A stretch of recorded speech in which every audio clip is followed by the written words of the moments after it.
stories. I got a few. All right. Luke's just watching the Olympics. Luke, who's winning? Ledecky's swimming, baby. Is she winning? Should. It's pretty close. I mean, Yeah, it just started. It's the first length. What lane is she in? Wow. What's the distance? Is it the 800? 200. Oh, 200. Okay. 2 laps. All right. Tyler, what you got? So let's start with bad news. How's that? So we can end on good news. Let's get it out of the way. The Activision Blizzard lawsuit that came out this week. I will spare details of this, but essentially it's discrimination to the point where the state of California decided that they were going to file the lawsuit. It's pretty bad. And if you're interested in reading about it, the lawsuit is public. You can go look at it. It's bad enough that I don't think I'll be buying any Blizzard games in the near future. I was pretty excited for the Diablo 2 remaster, and now I'm kind of like, I don't know. Like, usually I don't let this sort of thing prevent me from playing a game or buying a game, but there are some pretty gross things in here that are sometimes when it's so unacceptable. When it's one person, you can be like, well, that one person is not necessarily responsible for the entirety of this game. But when it's a company culture issue, and it's as pervasive as it was. Gosh, she's so fast. I mean, allegedly, but well, I mean, we say allegedly. There were 1,000 current and former employees that signed a letter today denouncing the response. Activision Blizzard's response to the lawsuit. So clearly, it's bad. Yeah, and it's really interesting. I was thinking about when this lawsuit broke. I was like, man, that makes a lot of sense that all of their projects they've announced, nothing else has been announced. There's been nothing on Diablo 4. Nothing on Overwatch 2. They have gone completely radio silent. And so when this bombshell dropped, I was like, oh, man, that's probably why. Nobody wants to work. I can't imagine they want to go in there and do anything. And I know it's not representative of the developers who work on these games. And they worked hard on these. Not everybody in that room. But still, like, why would I want to support a company like that? I mean, I don't know. It's gross, honestly. Agreed. It's super sad. Yeah. And the problem, it's an overarching problem in gaming. Like, the mistreatment of women is very much a thing. Like, even this week, there's an Apex streamer who, like, all of her viewers were upset with her because she got a boyfriend.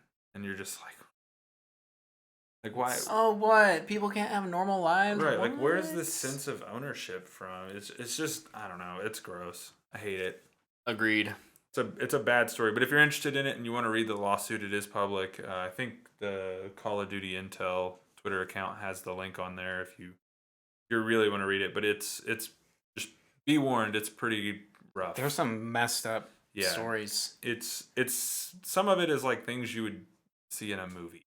Yeah, like it's terrible. Ugh.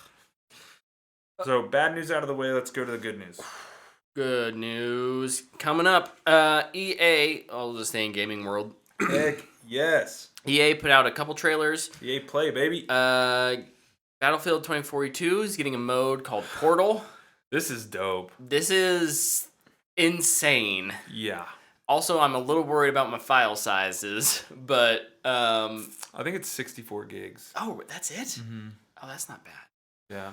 Essentially, it is a actually compress their games. Yeah, it's not Activision where they just want you to only play their games. Play their thing. Yeah. Nobody's gonna play their games. Yeah. It's a custom map or custom game maker in Battlefield. It's called Battlefield Portal. And yeah, it has Battlefield Bad Company 1 and 2, Battlefield 3, Battlefield 1? In 2042. In 2042. Yeah, it has all of the assets from those games in it, which... Yeah, sorry, go ahead. No. So you can do just really weird, cool combinations of gameplay things, like give one team only helicopters from 2042, and then have that be a squad of 10 versus a squad of 32 players from Battlefield 1. Yeah. Right? Like, if you can kind of imagine different scenarios, you can create them, and they're on all these different, there's a variety of maps from all these different games that are in there. I think they're launching with 8? The 7 that come with the game, and then, 8 additionals. Yeah, okay. Yeah. Okay, yeah. Can you put, like, AI or bots in there? Don't recall if bots. Or is it like you can only build multiplayer maps instead of different I game think modes? you can test them with bots. Because like it's not. I'm thinking because like people with Far Cry 5, Uh-huh. there was the dude who created an entire GoldenEye level. So it's not that kind of map editor. Yeah, it's a little different. It's more of like here's a map from Battlefield 3, and you can mix it and match with all these different elements. Okay. Yeah, and you can make so one of the interesting thing is they give the logic tool they use for like the AI, so you can create your own rules within the game. It's crazy. So like, I don't know. You have to watch the trailer, but it's absolutely nuts. I mean, they're giving you the dev tools. Yeah. To make it whatever you want, and to me that's just absurd. I texted the group. Cool. I was like, this kind of reminds me of Halo Forge. If Halo Forge was like roided out of its mind, like this is crazy. I cannot believe this is a thing. Yeah. Yeah. DICE is like, hey, here's all the same stuff we use. But see, this is smart, right? Like, this is the Roblox Minecraft method. Like, hey, here's all the stuff we do. Create whatever you want. Even the Mario build your own level.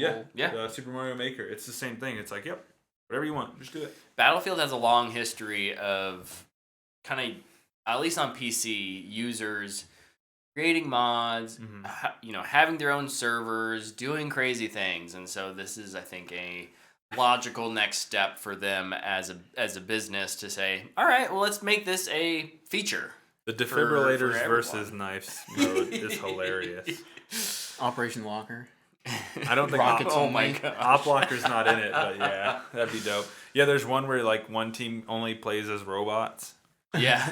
The coolest mode in this whole trailer was I don't know who made it, but the game mode was Rush, but it was modified to where the team, there's 32 defending with the World War I stuff, and then there's a team of 4 with the 2042 weaponry, and they have to sneak in. Like, it's like a covert mission. And I was like, dude, that looks awesome. I would want to be that team of 4 so bad. Yeah. That would be so much fun. Yeah. I'm excited for this. I don't think I'll create anything, but I'll absolutely spend time trying people's modes out. Yep. Same. And I hope they have a feature where you can save modes you like. Oh, I bet. Yeah, and like to your own game to play locally. Sure. Tyler, what was the other EA thing that was announced this week? Are we talking the Apex? Okay, Apex. Yeah. So Apex, yeah, there's a lot of Apex Legends stuff. I kind of talked about it earlier. I've been grinding pretty hard to finish this Battle Pass, but I have enough credits for the next 2 Battle Passes now. Nice. It's so exciting. The first thing I'll talk about is Seer. They announced their new legend, Seer, with a really cool trailer. He has an awesome backstory. I really like the character design. I know a lot of people talk about how he looks like Lil Nas X, and it's a pretty funny meme. You know, there's tons of jokes about it, but I think he looks cool. He kind of reminds me of Kung Lao, but a lot of his lore is don't look into his eyes, so he wears a hat that would cover his eyes. I just think that's neat. Dude, but he's basically like a juiced up bloodhound. Have you seen his moveset? Yeah. It's crazy. So he just a second, I gotta pull this up because I just don't know how they balance this. So his passive is Heart Seeker. While aiming down sights, Seer can hear the heartbeat of nearby legends, helping him discover their location. So it's a heartbeat sensor, like in any other shooter. His tactical, this is nuts, and he's got to be nerfed already. Like, they're gonna nerf him pretty quick. I am curious to play him and see how they've balanced it. But his tactical is called Focus of Attention. Seer releases several mini drones, and after a delay, they mark all enemies in front of him, interrupting their use of healing items, revives, and revealing their locations and health to Seer and his allies for 8 seconds. That's crazy. Yeah. It's like Bloodhound on roids. Like, I just don't know how that's going to work. And then the ultimate is Exhibit, and this is really cool. I actually think this is pretty fair. Seer throws out his Heart Chamber, which releases hundreds of mini drones that form a sphere. Enemies that move quickly or fire their weapons in the sphere are marked, revealing their location and footsteps to Seer and his allies. Enemies can destroy the Heart Chamber by shooting and destroying it. So basically, it's like a crypto drone that's stationary. It's kind of like like a crypto drone meets Bloodhound Ultimate. Yep. So if you like throw it and people are sprinting, you'll see them. Mm-hmm. If they shoot their guns, you'll see them. It's a really incredible ability set. I mean, I feel like he's going to be meta pretty quickly. I know I plan to probably play him, give him plenty of tries. But no, Seer's cool with a really cool backstory. I'm excited to. Dude, 1/400th of a second. It's insane. Wow. I'm excited to see just kind of how that unfolds. But they also revealed the Emergence trailer, kind of detailing, the gameplay for this season. There is some changes to... Dude, lots of changes to World's Edge. Yeah, which is good. World's Edge was due for a facelift. Yep. I know they went back to the original lighting, too, which I'm really happy about. With the blue skies, that'll be cool. They also showed the new LMG. Yeah. That can blow out doors. That's a game changer because people used to hide behind doors all the time. Now you can just shoot them and they blow up. They're creating the Spitfire, which it's been my favorite weapon this season because it's awesome. We knew it was coming, but they did that. They're pulling the Prowler out of the package, and now it is floor loot, but you cannot put it in auto anymore, which I'm really sad about. I love the Prowler.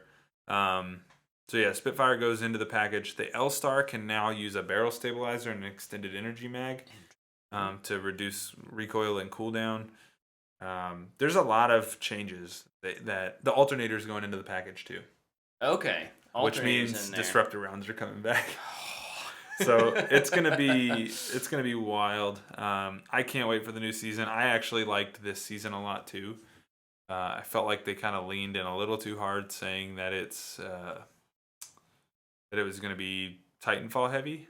I mean, there was some Titanfall stuff, but a lot of it was more just voice lines and some lore stuff there from Valk and But no, this new season looks good, looks promising. Can't wait to see what that battle pass holds. Some of the new skins they've already shown. The new Volt gun, the new Volt skin is sick. Did you see that? Yeah, is that gonna be the tier 100? You think? I assume it's gotta be. And it looks really cool. But no, I'm excited for this. Comes out next Tuesday, the 3rd, 4th, next Tuesday. Anybody know? That sounds right. But no, it's gonna be a ton of fun. 3rd, perfect. Can't wait. Then there's one other big announcement out of EA Play. Oh, I didn't write this one down. I probably saw it. Dead Space. Oh my gosh! Is getting rebuilt from the ground up by Motive, who did Star Wars Squadrons. Yep. After reading Press Reset, hearing stories like this is kind of just sad to me. Yeah. Honestly, because these studios, they want to make their own games. Yeah. They don't want to remake games that people have already made. They want to make their own thing, and having to remake Dead Space when the Calypso Protocol is in development is just kind of I don't know. For Motive, after doing so well with Star Wars Squadrons, kind of looks like a slap in the face to me, but we'll see. I'll play this. I'll get this for sure. I loved Dead Space. I thought it was a good game. I think updating it will be a good thing. Yeah, I think it could be a really good horror game for 20 late, I don't know, whenever it comes out, 2023 or whatever, but a modern horror game, I think. It could be. You see Lepke's comment there. They're dropping a new map with Seer 2 Old Town Road. Yeah. No, the Lil Nas X jokes are going to never stop. I don't think Lil Nas X is, I think, Igbo. I'll look it up. Luke, do you have any news stories? I just have one movie thing. Oh, okay. Well, I'm done with games. How are you done with games? Game stories? No. Okay. Actually, I'm not. I have 2-ish. Wow. What do you got? Hit me Mortal with Kombat 11 is now the highest-selling Mortal Kombat game. Wow. Yeah. That's awesome. After, just announcing they were stopping support, it breaks the record. That's kind of interesting. Good for them. NetherRealm does a good job on those games. But while that one's killing it in sales, let's get Injustice 3 going. Yeah. And then the other video game / TV news, there is a Pokemon live action series in early stages of development at Netflix. I personally think this is the remnants of the Detective Pikachu sequel that never was going to happen. And I think that Netflix was probably trying to pick up the pieces. they have Pokemon licenses for their animated stuff. So I'll watch it if it happens. I love Pokemon, so I probably won't watch it. That's okay. But that's just me. Luke, what was your news story? Hold on. Never mind. Brett, what was your news story? Well, so another television streaming service news story. Okay. We got confirmation that the Wheel of Time show that's coming from That's still happening? Amazon is coming out this year. What? 2021. Yep. Really? Yep. We got an official poster with 2021 release time frame. Wow. So, yeah, I think this will be I'm really curious. This will give us a good barometer for what Lord of the Rings might be. That's what I'm trying to decide if it's like, because I don't know how much money they threw at this one, but it's a huge. I mean, it's probably as big in terms of the world of Wheel of Time. Those stories are as detailed as Lord of the Rings gets. So it'll be really interesting to see how they build that and if they take feedback from it to apply to Lord of the Rings. Although Lord of the Rings is shooting now, so you can only do so much for season 1 at least. Yeah. But I'm excited for that. I don't know anything about it. Yeah, I'd never read any of the books, so I'm kind of excited too. I know a few people who've read it and talked to me about it, but I don't know much about it at all. The vibe I got was that people who read it were really into it, and you had to read all of them. All 15? And I was like, nope, not going to read all 15. So. That's too many. Too many books. Too many books of that much 15 substance. too many. Too much substance. Like, they're so dense of books that it's just too much. It's one thing if it's like the Lord of the Rings and it's this dense trilogy, but like a dense once you get a if you're gonna have a 15-book series, it needs to be like easy reading. Yeah. So we made some predictions earlier this year. Oh, did we? I know what this is about. Yeah. Oh. Yeah, and we're close on one. And by we I mean me. My prediction was Michael B. Jordan will be cast as a DC Comics character. Oh. Superman. Now, here's the kicker. Michael B. Jordan is working on an Earth 2 Superman project for HBO Max. However, he is considering starring in it. He hasn't stated that he will. So he's producing and helping in the writer's room. But he hasn't said whether or not he will actually portray Superman. Interesting. My guess is, and this started a few years ago. And if you don't know, Earth 2 Superman is Val-Zod. Yeah, Val-Zod. He's a black guy. Calvin Ellis is his other name. Alias. Yeah, his alias. And I think he'll play him. I don't see why he wouldn't. But I think it makes sense too. Yeah, he's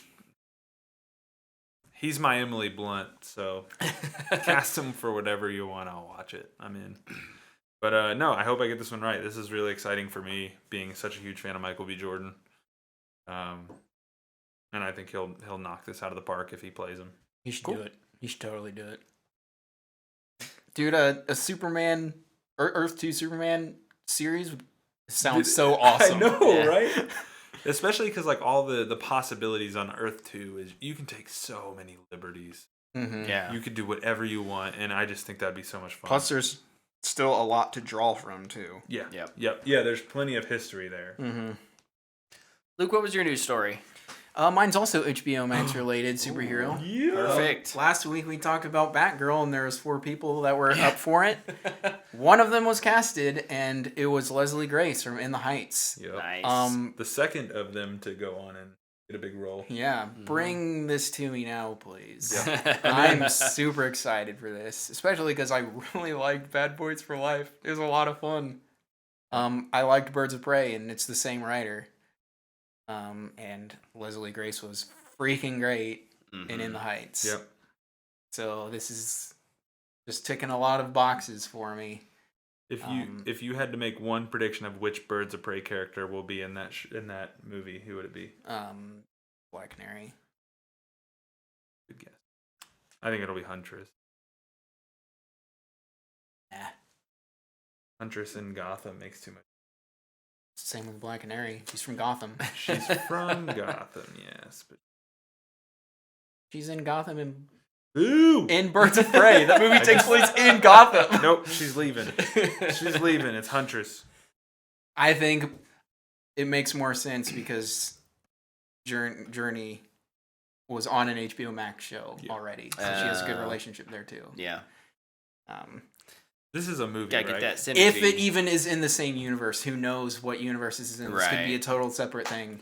Yeah, because there is that whole Gordon tie too. Yep. A lot of people are talking about. Once they cast Gordon, we'll know where this is. Yep. What if Gordon's already cast? The crazy part is, like, I feel like this could be in the DCU we have had. It could be in the Reeves universe, just, you know. Jeffrey Wright, man. Yeah, and he's got his show coming with the Gotham PD, and maybe now we have Bardo being like, I can help. This Batman dude is good. I can help him. Like, it can be, and it can be its own thing. Yeah. It can work with any of them. Yeah. Yep. Would you have a preference? I don't care. Yeah, I don't care. I think it would be interesting to see how she would fit with Pattinson's Batman, though. Be interesting to see if they could tie it all up. It would be interesting. But with her being cast as Batgirl, I don't know that it would match their tone. I was gonna say Batgirl's typically not portrayed in as dark of a story as what Reeves seems to be telling. Yeah. Yeah. So it would be. I say typically. They can do it. Absolutely. They can do it. Depends on what audience they're going for. But we are getting a new Exorcist trilogy. You guys hear about this? You excited? Universal made a deal with Peacock.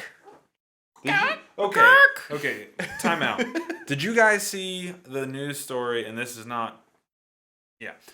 This woman who's watched over 1,000+ hours of horror films was like, yeah, there's like 5 that scare me.